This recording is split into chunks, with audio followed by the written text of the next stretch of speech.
Hey guys, welcome to another episode of Learning Web API. நான் உங்கள் Chaitanya. So இப்போ நம்ம கடைசி பாட்டில் என்ன பார்த்தோம் அப்படின்னா, ஒரு ஏபிஐ எப்படி க்ரியேட் பண்ணி அதை எப்படி டெஸ்ட் பண்ணுறது அப்படின்றத வந்து பார்த்தாச்சு. ஸோ இப்போ நம்ம என்ன பண்ணுறோம் அப்படின்னா, ஒரு ஏபிஐ எப்படி பர்ஃபெக்டாக ஒரு அக்செப்டபிள் ஏபிஐ மாதிரி க்ரியேட் பண்ணுறோம் அப்படின்றத நம்ம பார்க்க போகிறோம். ஓகேவா? ஸோ இதை நம்ம என்ன பண்ணணும் அப்படின்னா, ஸோ லாஸ்ட் டைம் நம்ம வந்து ஒரு ஏபிஐ எப்படி ஒர்க் ஆகும் அப்படின்னு சொல்லி தெரிஞ்சிட்டாச்சு. இப்போ நான் என்ன பண்ணுறேன் அப்படின்னா, ஒரு போஸ்ட் மெத்தட் எழுத போகிறேன். போஸ்ட் மெத்தடுக்கு add employee அப்படின்னு போட்டு பேராமீட்டரில் யூசர்கிட்ட நான் இதுக்கு முன்னாடி சொன்ன எக்ஸாம்பிள் மாதிரியே யூசர்கிட்டேருந்து ஒரு சைனப் ப்ராசஸாக நினச்சிக்கோங்க. அந்த சைனப் ப்ராசஸில் ஒரு டேட்டா என்டர் பண்ணி அவங்க சைனப் பண்ணாங்க அப்படின்னா அந்த டேட்டா எல்லாத்தையும் நீங்கள் ஜேசனாக கன்வெர்ட் பண்ணி எனக்கு கொடுக்குறீங்க. ஸோ ஐ மீன் ஏபிஐ டெவலப்பருக்கு கொடுக்குறீங்க. அந்த ஏபிஐ டெவலப்பர் ஸோ அங்கே வந்து ஒரு யூசர், நான் இங்கே வந்து எம்ப்ளாயி அப்படின்னு வச்சுருக்கேன், அது மட்டும்தான் வித்தியாசம். ஸோ இப்போது எம்ப்ளாயி ரெபாசிட்டரியில் இதையே போயிட்டு இன்டர்ஃபேஸை வந்து இம்ப்ளிமெண்ட் பண்ணிக்கிறோம். எரர் அடிக்கும். ஸோ இதை வந்து நம்ம அப்புறம் பார்த்துக்கலாம். இந்த இடத்துல நம்ம வந்து புது மெத்தடை வந்து க்ரியேட் பண்ணணும். எப்படின்னா, யூசர்கிட்டேருந்து வாங்குறதுக்கு ஃபஸ்ட்டு நம்ம வந்து ரவுட் பண்ணணும். ரவுட் அப்படின்னா, அதாவது கெட் ஆல் எம்ப்ளாயிஸ் அப்படின்னா இந்த மெத்தடுக்கு வந்து ஹிட் ஆகிற மாதிரி இந்த மெத்தடை வந்து கால் பண்ணணும். அப்படின்னா இந்த இடத்துக்கு வந்து ஒரு ரவுட் கொடுக்கணும் அப்படின்னா add employee அப்படின்னு கொடுத்துட்டே வந்து கொடுத்துக்கலாம். ஸோ RestAPI இது வந்து டேட்டா கொடுத்து வாங்குறதால இது வந்து RestAPI போஸ்ட் அப்படின்னு தான் சொல்லுவாங்க. ஸோ இந்த இடத்துல வந்து யூசர்கிட்ட வந்து நம்ம எதுவுமே வாங்கலை, ஜஸ்ட் டேட்டா மட்டும்தான். அதனால் வந்து இப்படி. ஸோ இல்லை நான் வந்து யூசர்கிட்ட அந்த டேட்டா வாங்குகிறேன் அப்படின்னா நம்ம கண்டிப்பாக அதை போஸ்ட்டாக தான் கொடுக்கணும், இல்லை பேட்சாக கொடுக்கணும் அப்டேட் பண்ணுறதுக்கு. ஸோ பப்ளிக் இதுக்கு முன்னாடி நான் என்ன கொடுத்துருக்கேன் அப்படின்னா, லிஸ்ட் ஆஃப் எம்ப்ளாயி அப்படின்ற விஷயத்த கொடுத்துருக்கேன். இங்கே நான் என்ன கொடுக்க போகிறேன் அப்படின்னா, ஆக்ஷன் ரிசல்ட் அப்படின்னு கொடுக்க போகிறேன். என்ன அப்படின்னா, யூஸரோட ஆக்ஷன் ரிசல்ட் பொறுத்து இதுக்கு வந்து டேட்டாவை வந்து நம்ம சென்ட் பண்ணலாம். ஓகேவா? இது எப்படி அப்படின்னா, இதுக்கு இந்த மெத்தடுக்கு ஒரு நேம் வந்து add employees அப்படின்னு போட்டு, ஐ மீன் இதில் வந்து எம்ப்ளாயியை வந்து நம்ம வாங்க போகிறோம். வாங்கிட்டு ஸோ இப்போ நம்ம என்ன பண்ண போகிறோம்னா, ட்ரை கேட்ச் ஆட் பண்ணிக்கலாம்.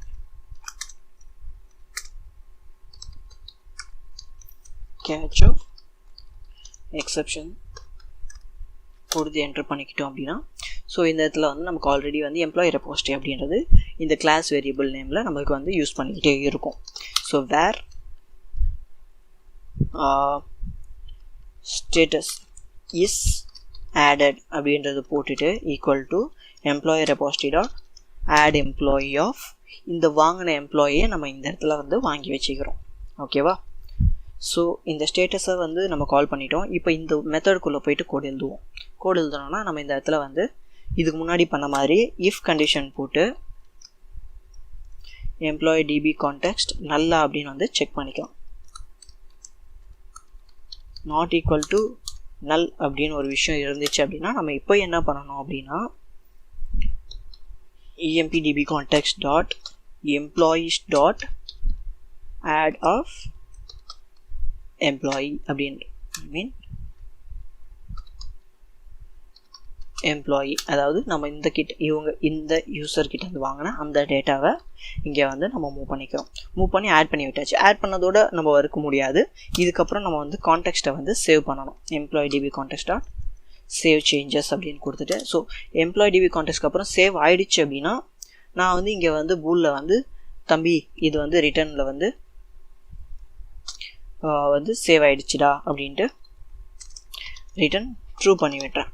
ஸோ இன்ஃபேக்ட் ஏதாவது எம்ப்ளாயி டிபி கான்டெக்ஸ்ட் நல்லா இருக்குது, ஸோ டிபி பிரச்சனை அப்படின்னா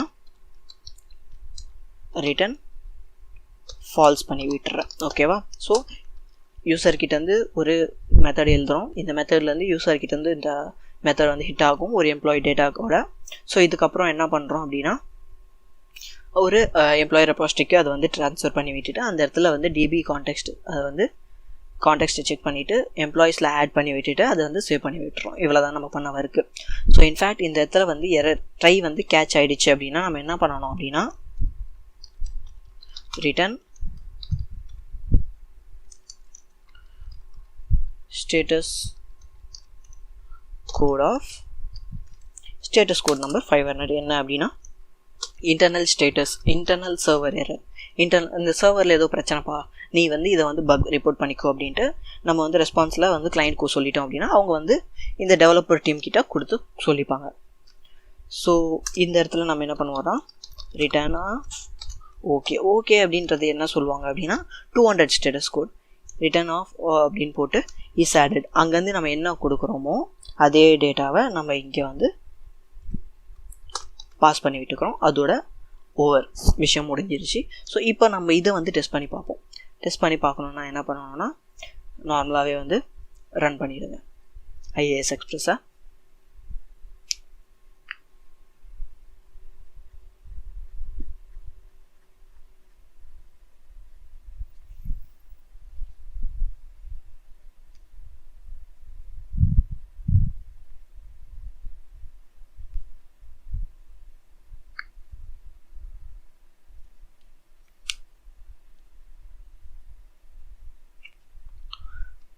அது லோட் ஆகிறதுக்குள்ளே இந்த இடத்துல நான் ஒரு டேலண்ட் டெஸ்ட் ஏபிஐ வந்து லோட் பண்ணி வச்சுக்கிறேன். ஸோ இது வந்து லோடாகி நமக்கு ஒரு எரர் காட்டும், ஏன்னா இந்த இடத்துல எந்த வியூவுமே இல்லை. ஸோ இப்போது கெட் ஆல் எம்ப்ளாயீஸ்க்கு பதிலாக என்ன கொடுக்கணும் அப்படின்னா இது ஒர்க் ஆகுதான் ஃபஸ்ட்டு செக் பண்ணிப்போம். ஹிட் ஆகுது, எஃப்ஐனா ரன் ஆகிடும், ஐ மீன் ஸ்கிப் ஆகிடும், அந்த டீபகர் வந்து ஸ்கிப் ஆகிடும். ஸோ இதை நான் வந்து காப்பி பண்ணி வச்சுக்கிறேன். காப்பி ஏன் அப்படின்றத சொல்கிறேன். நான் கொஞ்சம் பேசிக்காக வந்து சோம்பேறி, ஸோ நான் டைப் பண்ணுறதுக்கு கொஞ்சம் சோம்பேறி படுவேன். அதுக்கு பதிலாக டைப் பண்ணுறதுக்கு பதிலாக இந்த இடத்துல வந்து பேஸ்ட் பண்ணிக்கிறேன், அவ்வளோதான். வேறு நீங்கள் நினச்ச மாதிரி நான் இன்னும் 420 வேலை பண்ணலை. எம்ப்ளாயி ஐடி இப்போதைக்கு கொடுக்க வேணாம். நேம் மட்டும் என்ன மாற்றலாம் அப்படின்னா ஏஎன்ஆர் அப்படின்றத கொடுத்துட்டு அட்ரஸ் வந்து இந்தியாவுக்கு பதிலாக ஆந்திரா ஸ்பேஸ் இந்தியான்னு கொடுத்துட்டு கம்பெனி நேம் வந்து அன்னபூர்ணா ஸ்டுடியோஸ் கொடுத்துட்டு நான் என்ன பண்ண போகிறேன் அப்படின்னா இந்த சென்ட் பட்டனை கிளிக் பண்ண போகிறேன். நமக்கு வந்து ஒரு எரர் வந்திருக்கு. என்ன அப்படின்னா இந்த 405 மெத்தட் நாட் ஃபவுண்ட் அப்படின்ற மாதிரி ஒரு எரர்.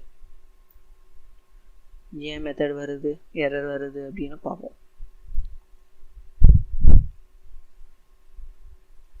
நான் வந்து ஆட் எம்ப்ளாயியை வந்து கொடுத்து வச்சுருக்கேன். ஸோ இந்த ஆட் எம்ப்ளாயி தான் இந்த இடத்துக்கு இருக்கணும், ஏன்னா அந்த மெத்தட் வந்து போஸ்ட் மெத்தடில் இல்லைடா அப்படின்னு அது காரி துப்பி இருக்கு என்னைய. ஓகேவா? ஸோ அதுக்கு பதிலாக நான் வந்து ஆட் எம்ப்ளாயி கொடுத்துட்டேன். அது ஒரு போஸ்ட் மெத்தட் கரெக்டு. ஓகேவா? சென்ட் கொடுத்துட்டேன். ஸோ எனக்கு வந்து டீபகர் ஹிட் ஆயிடுச்சு. அந்த இடத்துல நான் கொடுத்துருந்த இந்த டேபிளில் நான் கொடுத்துருந்த இந்த டேட்டா எல்லாமே எனக்கு என்ன வரும்னா இந்த இடத்துல Andhra India Annapurna studios ANR. So இந்த மூணுமே வந்து இந்த இடத்துல ஹிட் ஆகும். நெக்ஸ்ட்டு ஸோ இஸ் ஆடட் அப்படின்னு பார்த்தோன்னா ட்ரூ. ஸோ இது வந்து டேட்டா வந்து ஆட் ஆகிடுச்சு. ஆட் ஆனதுக்கப்புறம் நம்ம என்ன பண்ணோம்னா ஸோ இது வந்து ட்ரூன்னு வந்துடுச்சு. ஸோ இப்போ நம்ம என்ன பண்ணுறோம்னா கெட் ஆல் எம்ப்ளாயீஸ் அப்படின்னு போட்டு கெட் மெத்தடில் செக் பண்ணி பார்ப்போம் அந்த டேட்டா வந்து உண்மையிலுமே ஆட் ஆகிடுச்சா அப்படின்ட்டு. ஆட் ஆகிருந்துச்சுன்னா அந்த டேட்டா வந்து நம்மளுக்கு ஆட் ஆகும். ஸோ இப்போ நம்ம டபுள் செக் பண்ணுறதுக்கு டேட்டா பேஸ்லேயும் போய் பார்ப்போம். டேட்டா பேஸில் அந்த டேட்டா வந்து விழுந்துருச்சு, அவ்வளோதான். ஸோ போஸ்ட் மெத்தடும் நம்ம பண்ணியாச்சு. ஸோ நான் இப்போ வரைக்கும் பண்ணதை வந்து ஒரு ஓவர்வியூ மாதிரி அப்ளிகேஷன் க்ரியேட் பண்ணது வரைக்கும் சொல்லிடுறேன். ஸோ நம்ம ஒரு புது அப்ளிகேஷன் க்ரியேட் பண்ணி .NET Core வெப் அப்ளிகேஷன் கொடுத்து ஒரு எம்டி க்ரியேட் பண்ணி கொடுத்துட்டு நெக்ஸ்ட்டு கொடுத்துட்டு அப்ளிகேஷன் நேம் அதோட லொக்கேஷன் கொடுத்து நெக்ஸ்ட் கொடுத்துட்டோம். அதுக்கப்புறம் பேசிக்காக இருக்கிறதுல நான் ஃபஸ்ட்டு ஒரு மாடல் க்ரியேட் பண்ணி எம்ப்ளாயை கொடுத்தேன். அதுக்கப்புறம் ஒரு டிபி கான்டெக்ஸ்ட்டை க்ரியேட் பண்ணேன். அதுக்கப்புறம் ஆப் செட்டிங்ஸை ஓப்பன் பண்ணி இந்த கனெக்ஷன் ஸ்ட்ரிங்ஸை கொடுத்து வச்சுருந்தேன்.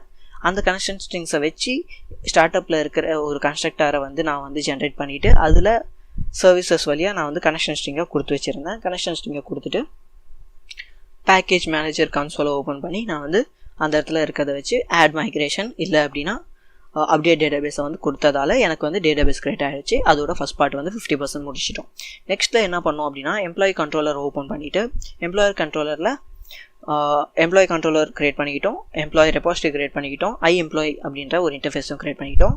எம்ப்ளாயி கண்ட்ரோலரில் எனக்கு கன்ஸ்ட்ரக்டரில் எம்ப்ளாயி அப்படின்ற அந்த கன்ஸ்ட்ரக்டர் கிடைக்கும். எப்படி கிடைக்கும் அப்படின்னா இந்த ஸ்டார்ட் அப்பில் இருக்க இந்த ஆட் ஸ்கோப் வழியாக கிடைக்கும்.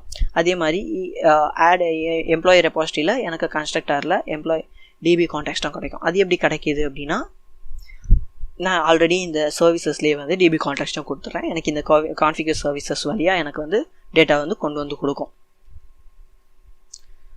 ஸோ அப்புறம் இந்த கண்ட்ரோலரில் ஒரு மெத்தடை க்ரியேட் பண்ணி அதில் வந்து நான் ரவுட் மெத்தடை எழுதி வச்சுட்டு யூசர்கிட்ட வந்து இந்த மெத்தடை வாங்குறதுக்கு இந்த மெத்தடில் வந்து ஹிட் ஆகுறேன். இந்த இடத்துலேயே நான் டேட்டாபேஸ் ஒர்க்கும் பண்ணேன் அப்படின்னா யூஸரால் நம்ம ஏபிஐ க்ரியேட் பண்ண ஒர்க்கே தேவையில்லாத மாதிரி போயிடும். ஏன்னா யூஸரால் இந்த இடத்து வரைக்கும் வந்துட்டாங்க அப்படின்னா ஈஸியாக வந்து அந்த கான்டெக்ஸ்ட்டையும் பண்ணிடலாம். ஸோ இப்போ வந்து இதோட ரெஃபரன்ஸ் வந்து எனக்கு ஸ்டார்ட் அப் வழியாக வந்தால் மட்டும்தான் வந்து ரெஃபரன்ஸே எனக்கு கிடைக்கும். ஸ்டார்ட் அப் வழியாக ஒரு ஏபிஐ கால் பண்ணுறேன் அப்படின்னா இந்த இடத்த வழியாக இந்த சர்வீஸ் எல்லாமே தாண்டி வந்தால் மட்டும்தான் எனக்கு வந்து இந்த இடத்துல வந்து இந்த ரெபாசிட்டரியோட வேல்யூ கிடைக்கும். இல்லை அப்படின்னா இது வந்து நல்லா இருக்கும், அப்ளிகேஷன் வந்து நல்லா அடிச்சிடும். ஸோ இல்லை நான் வந்து கான்டெக்ஸ்ட்டே இந்த இடத்துல நான் வச்சுட்டேன் அப்படின்னா கான்டெக்ஸ்ட்டை வந்து புது ஆப்ஜெக்ட் கிரியேட் பண்ணலாம். அது அந்த கான்டெக்ஸ்ட்டை வச்சே என்னென்ன டேபிள் இருக்குது அப்படின்றது வரைக்கும் வந்து அந்த எண்ட் யூஸரால் தெரிஞ்சுக்க முடியும். அதனால தான் வந்து நான் வந்து அந்த கான்டெக்ஸ்ட்டை மட்டும் வேறு ரெபாசிட்டரியில் வந்து இம்ப்ளிமெண்டேஷன் பண்ணியிருந்தேன். அதுக்கு தான் நான் வந்து இன்டர்ஃபேஸ் கைண்ட் ஆஃப் ஒர்க்கை வந்து நான் க்ரியேட் பண்ணி வச்சுட்டு ஸோ இங்கேருந்து நம்ம எம்ப்ளாயி ரெபாசிட்டரியில் எம்ப்ளாயி கண்ட்ரோலர்லேருந்து எம்ப்ளாயி ரெபாசிட்டரிக்கு ட்ரான்ஸ்ஃபர் பண்ணிவிட்டோம். இந்த இடத்துல நம்ம கான்டெக்ஸ்ட் ஃபைல் இருக்குது. அந்த கான்டெக்ஸ்ட் ஃபைலை வழியாக ஒரு EMP டேட்டாபேஸ் டூ லிஸ்ட் கொடுத்து இந்த டூ லிஸ்ட் வந்து ரிட்டர்ன் பண்ணி விட்டுறோம். இந்த லிஸ்ட்டை வந்து நமக்கு இங்கே கிடைக்கும். இதை வந்து நம்ம ரிட்டர்ன் பண்ணி விட்டுட்டோம் அப்படின்னா எண்ட் யூஸருக்கு இந்த டேட்டா போய் சேர்ந்துடும். இவ்வளோதான். இந்த பார்ட்டில் நம்ம என்ன பண்ணோம்னா ஒரு ரவுட் மெத்தட் எழுதி போஸ்ட் மெத்தட் எழுதி ஒரு புது எம்ப்ளாயில் வந்து ஒரு மெத்தடை க்ரியேட் பண்ணிவிட்டு எம்ப்ளாயி ரெபாசிட்டரியில் அந்த மெத்தடை வந்து இம்ப்ளிமெண்ட் பண்ணிக்கிட்டு நம்ம இந்த இடத்துல வந்து ரெபாசிட்டரி வழியாக வந்து ஆட் மெத்தடை கால் பண்ணுறோம். அந்த யூஸர்கிட்ட வாங்கின டேட்டாவையும் இங்கேருந்து ரெபாசிட்டரிக்கு ட்ரான்ஸ்ஃபர் பண்ணுறோம். ரெபாசிட்டரி ட்ரான்ஸ்ஃபர் பண்ண வழியாக அதில் வந்து எம்டி டேட்டா கான்டெக்ஸ்ட்டை செக் பண்ணிவிட்டு எம்ப்ளாயி வந்து ஆட் பண்ணிவிட்டு சேவ் சேஞ்சஸ் பண்ணிட்டு ரிட்டர்ன் ட்ரூ பண்ணிடுறோம். ஓகேவா? ஸோ இது வழியாக வந்து யூஸரால் வந்து டேட்டா ஆட் பண்ண புரிஞ்சுதா? ஸோ இதோட ஏபிஐ கான்செப்ட் ஓவர். ஸோ இது வந்து பேசிக் ஒர்க் தான். நீங்கள் எத்தனை வேணுமோ அத்தனை டேபிளும் க்ரியேட் பண்ணிக்கலாம். டேபிள் க்ரியேட் பண்ணதுக்கு என்ன பண்ணோம்னா இதே மாதிரி இந்த மாடல் மாதிரி இன்னொரு மாடலில் க்ரியேட் பண்ணிவிட்டு நீங்கள் கான்டெக்ஸ்ட்டில் வந்து இந்த இடத்துல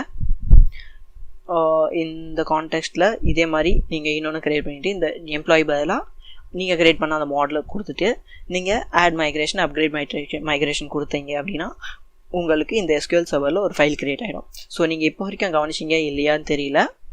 இப்போ வரைக்கும் நம்ம இந்த இடத்துல வந்து ஒரு ஃபைலையும் வந்து ஜென்ரேட் பண்ணவே ஒரு கொரியும் வந்து எழுதவே இல்லை. நம்ம செக் மட்டும் தான் பண்ணிக்கிட்டு இருக்கோம். ஸோ இப்படி தான் வந்து கோட் ஃபஸ்ட் அப்ரோச் இருக்கும். டிபி ஃபஸ்ட் அப்ரோச் எப்படி இருக்கும் அப்படின்னா ஃபுல் அண்ட் ஃபுல் ஒர்க்குமே வந்து டிபியில் மட்டும் தான் வந்து டிபெண்ட் ஆகிருக்கும்.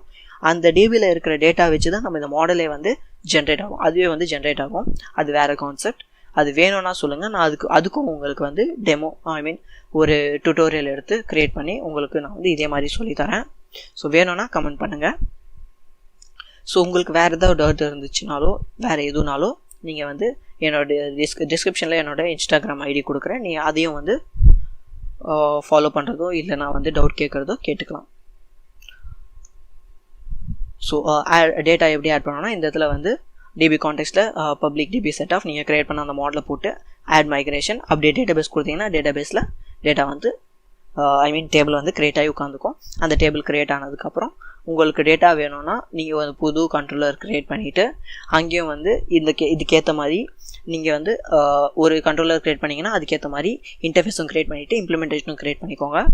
அந்த கண்ட்ரோலருக்கு அந்த ரெபாசிட்டரியை மட்டும் வாங்குற மாதிரி பார்த்துக்கோங்க. அந்த ரெபாசிட்டரியில் எப்படியோ ரெபாசிட்டரியில் நம்மளுக்கு கண்டிப்பாக டிபி கான்டெக்ஸ்ட் கிடச்சிரும். ஸோ கண்ட்ரோலர் வாங்கும்போது மட்டும் நீங்கள் அதுக்கேற்ற மாதிரி அந்த இன்டர்ஃபேஸை வந்து வாங்குற மாதிரி பார்த்துக்கோங்க. ஓகேவா? ஸோ வாங்கிட்டீங்க அப்படின்னா உங்களுக்கு டேட்டாவும் கிடைக்கும். நீங்கள் கண்ட்ரோலர் வச்சு நீங்கள் வந்து டேட்டா ப்ராசஸும் பண்ணலாம். இது சிம்பிள் லிங்க் யூ தான். ஸோ இதனால் ப்ராப்ளம் எதுவுமே வராது. நீங்கள் நார்மலாகவே பண்ணிக்கலாம். லிங்க் யூ கற்றுக்கவும் ரொம்ப டைம் ஆகாது. ஸோ எப்படின்னா ஃபார் ஈச் ஸ்டேட்மெண்ட் பதிலாக இங்கே வேறு இருக்கும். அவ்வளோ ஒரு சிம்பிள் சேஞ்சஸ் தான். உங்களுக்கு வேறு ஏதாவது டவுட் இருந்துச்சுன்னா நீங்கள் இன்ஸ்டாகிராமில் வாங்க, இல்லை கீழே கமெண்ட் பண்ணுங்கள், நான் உங்களுக்கு சொல்லித்தரேன். அது வரைக்கும் பாய்.